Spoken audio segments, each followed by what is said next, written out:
All right, let's talk about the city of Tiruchirappalli, or as pretty much everyone calls it, Trichy. Now, at first glance, you might think, okay, another historic city in South India. But trust me, once you start peeling back the layers, you find something incredibly ancient, something truly complex. And when I say ancient, I really mean it. Get this, the massive rock the city is built on is 3.8 billion years old. That's not a typo. Think about that for a second. That rock is almost as old as planet Earth itself. It just sets the stage for history that is, well, almost impossible to wrap your head around.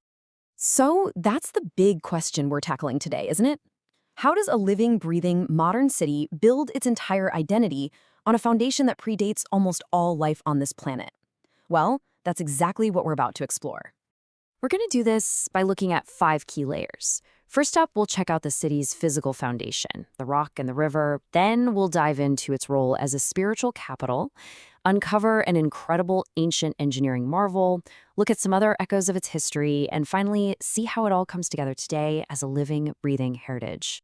Okay, so let's start at the very beginning. Before any temples, before any palaces, there was just the rock and the river.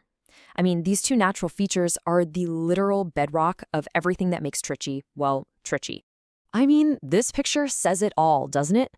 The whole city's identity just seems to erupt from this single, massive, 83-meter-high rock.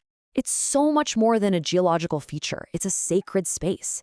It's crowned with a temple to Lord Ganesha way up at the top, and it has another one dedicated to Lord Shiva literally carved into its side. You can just feel how the city grew up around this physical and spiritual anchor, with the Kaveri River flowing right by, nourishing everything. So, yeah, on top of this foundation, we find these amazing layers, this incredible spiritual magnetism, these mind-blowing engineering marvels, a distinct colonial heritage, and just some stunning natural beauty. So, the very first layer built upon that ancient rock, it's faith.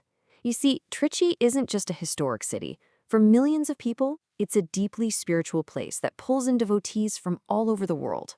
And what does that spiritual gravity actually look like? Well, it looks like this. 21. Just let that number sink in for a moment. That is the number of massive temple towers, or gopurams, at just one of the city's temples, the Sri Ranganathaswamy Temple. It gives you this instant sense of the unbelievable scale of devotion here. And what's really fascinating here is the spiritual balance in the city. Trichy is this amazing meeting point for 2 major traditions of Hinduism. On one hand, you have this sprawling, city-like temple for Lord Vishnu. It's actually the largest functioning temple of its kind in the entire world. And then, right nearby, you have this incredibly powerful temple for Lord Shiva, which is all about the element of water. So much so that a natural spring literally flows through its inner sanctum, all the time. It's just this beautiful, perfect duality. All right, so from the spiritual, let's pivot to the seriously practical. Because another essential layer of Trichy's identity is its legacy of just mind-bending ingenuity. We're talking about a piece of engineering so old and yet so effective, you'd be forgiven for thinking it can't possibly be real. This is the Kallanai Dam. It was built way back in the 2nd century by the Chola king Caracallan. Now, to put that into perspective, this dam was already ancient by the time the Western Roman Empire collapsed. And here's the kicker. It's still being used today. It's still diverting water from the Kaveri River for farming. It's absolutely incredible. So the technical term for a structure like this is an anicut. It's basically an ancient type of dam. And the Kallanai, which is also called the Grand Anicut, is one of the oldest water diversion structures of its kind, still standing and working anywhere on Earth. What a testament to ancient engineering genius. But you know, Trichy isn't just about one single era. Once you look past the ancient rock and the temples, you start to see this rich tapestry woven from completely different times, different cultures, all leaving their own unique mark on the city. For instance, the city has a really significant colonial history too. St. Joseph's Church, which was built by Jesuit missionaries back in the 18th century, is a huge landmark.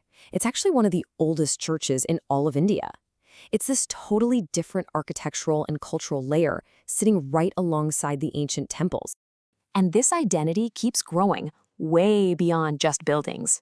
You can see the history in the artifacts at the government museum. You can feel it in the cool spray of the Pulian waterfalls just outside the city.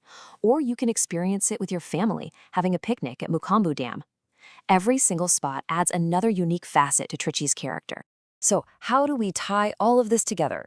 We've seen the ancient geology, the deep spirituality, the engineering brilliance, and the colonial echoes. In today's Trichy, these things aren't just separate exhibits in a museum. No way. They are all part of one vibrant living heritage. You know, this quote from our source material just hits the nail on the head. Trichy is a cultural and historical capital where devotion, architecture, and everyday life converge. That's the key. People don't just visit the temples. Their daily lives literally unfold in their shadows. That ancient dam doesn't just sit there, it still waters the fields. This is what makes Trichy a living city, not just a historical relic. And all of this leaves us with one final thought. We've just explored the deep, complex layers of Trichy, from its geology to its spirit to its engineering. It kind of makes you wonder, doesn't it? What are the layers, the visible ones and the hidden ones, that define the identity of the city where you live?